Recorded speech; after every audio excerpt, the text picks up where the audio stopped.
to invite the Deputy President, Republic of Kenya, His Excellency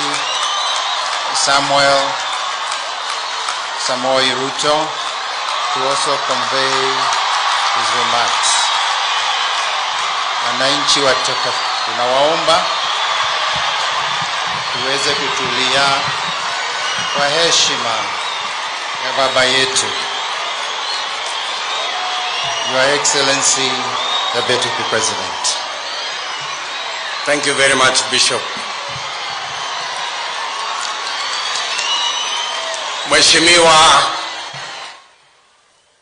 Uhuru Muigai Kenyatta, Rais wa Jamhuri yetu ya Kenya na Amiri Jeshi Mkuu,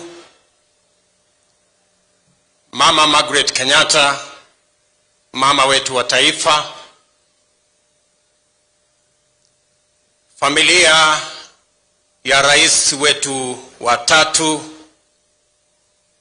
Judy na familia yako, Jimmy na familia yako, David na familia yako, Anthony na familia yako, pamoja na extended family ya mzee wetu, baba wa taifa wa tatu, mzee Mwai Kibaki. Your graces and your lordships, bishops, ndugu viongozi wote wenzangu walio hapa,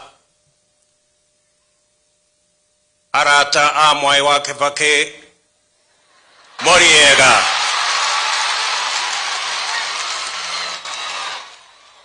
Moriega renge, Mwathani agosho, Ngai no mwega, na endesho de.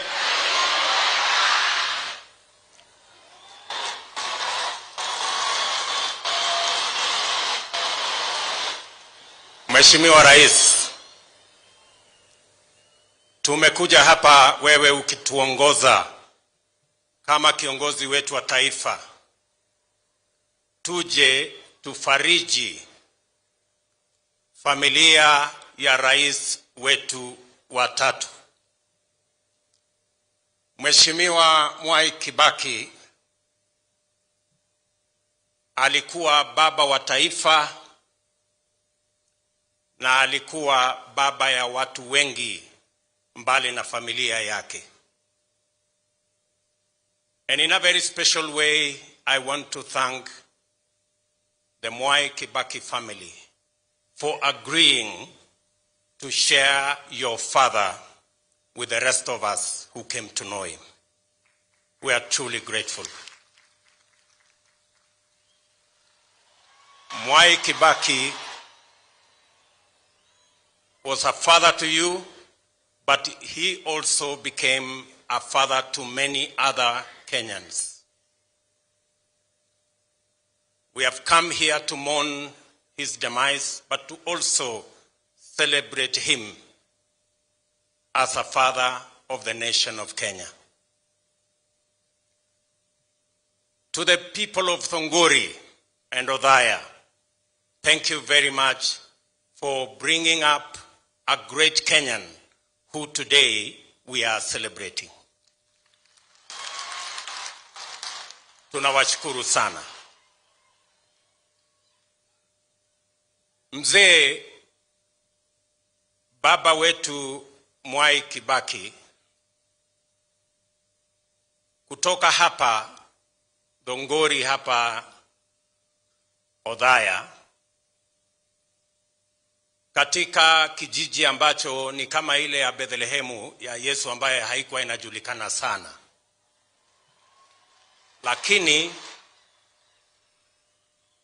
he accomplished many things.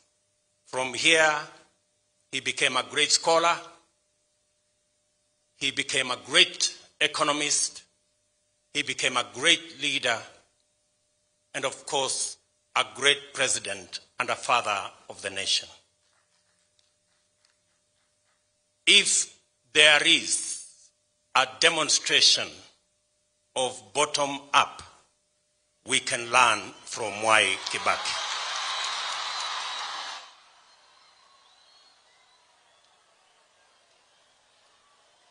We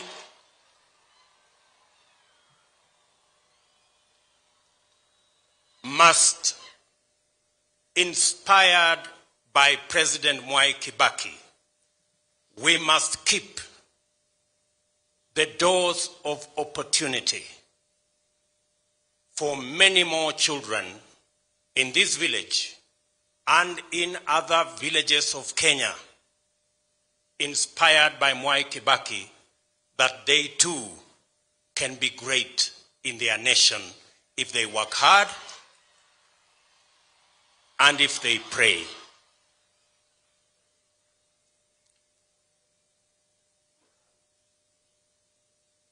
Muthaura has said, and I agree with him, that Mwai Kibaki is the father of modern day Kenya. It is true. Mwai Kibaki planted the seeds of what has become the greatest transformation of our infrastructure under him and under our fourth president, President Uhuru Kenyatta. He laid the foundation, the man who lays here today. And even as he thought about big infrastructure projects, Mwai Kibaki did not forget the ordinary people. He did not forget. And that is why, under Mwai Kibaki, he made sure that motorbikes were zero rated. And that is when Border came into being. And today, it is a sector that hires close to 1.4 million Kenyans. He was great, but he was also simple. And so, as we celebrate his life, as we celebrate Mwai Kibaki, we must remember that in him we had an embodiment of the unity of our nation. At a very personal level, allow me, Bishop, to say, when my boss, President Kenyatta, and I were in trouble with the ICC cases, Mwai Kibaki stood as a father to us.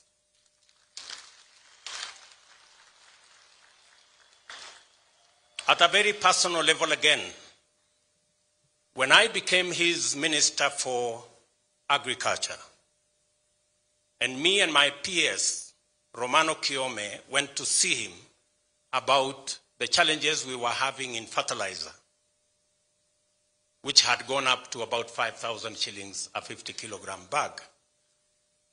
His wisdom and understanding gave us the opportunity, under his guidance, to reduce the prices of fertilizer to 2,500. And the first subsidized fertilizer in Kenya was brought about by the third president, President Mwai Kibaki. At a very personal level again, when I was promoted to the Ministry of Higher Education, and we had a backlog of university students,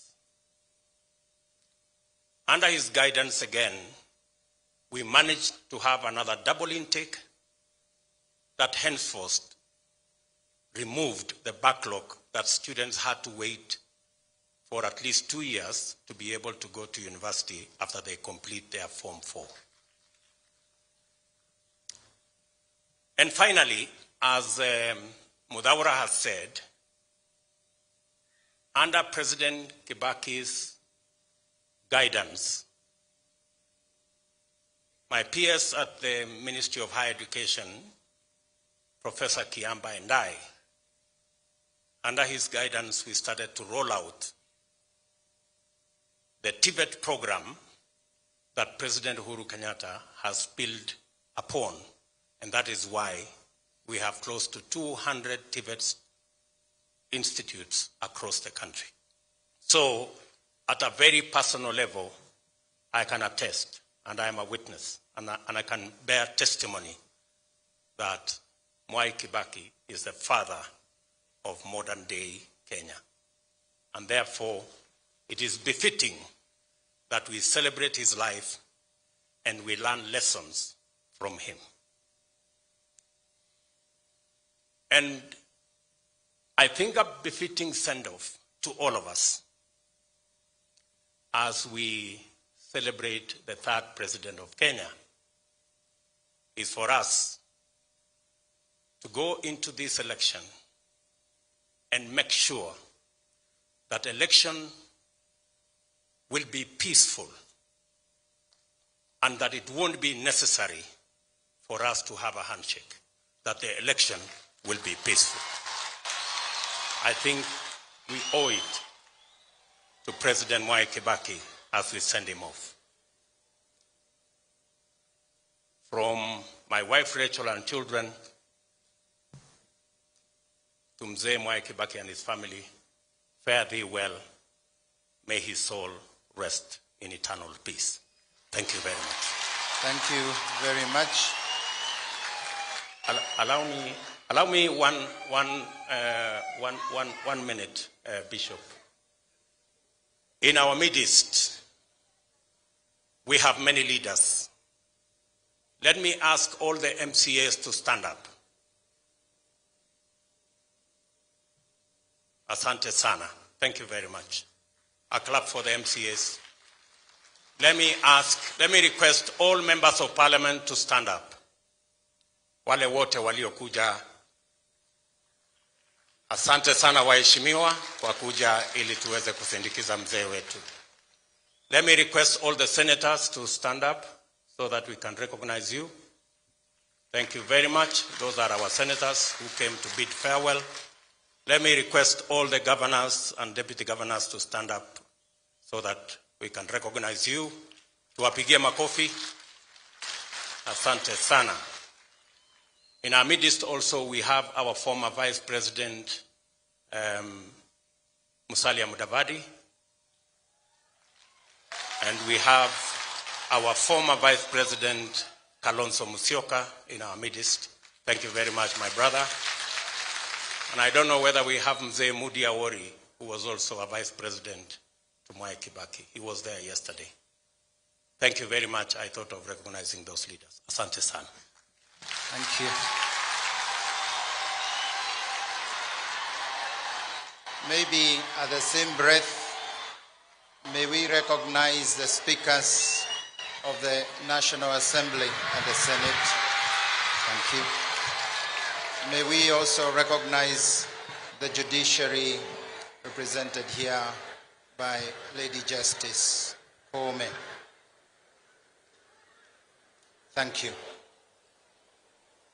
At this juncture, we wish to honor the request of the family that they would like to have a special blessing here, together with our dear President Uhuru Muigai Kenyatta and our dear First Lady.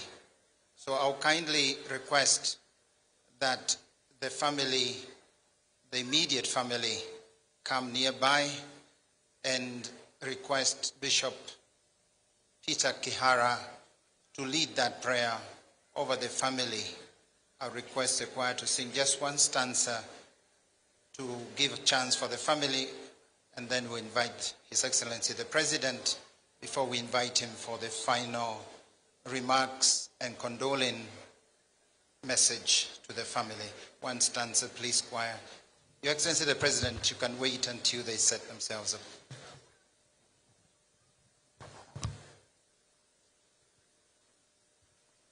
One stanza.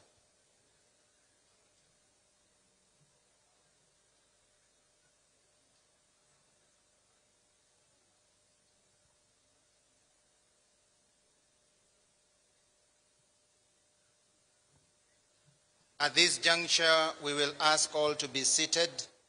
We will invite, we are here with all the religious leaders who are here present. We request the religious leaders,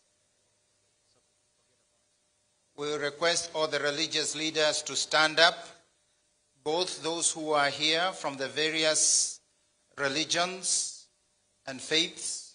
We also have some religious leaders in our midst. I will kindly request you, if you are there, just stand where you are and extend your hand over this family as a prize being led by Bishop Kihara. We pray for this beloved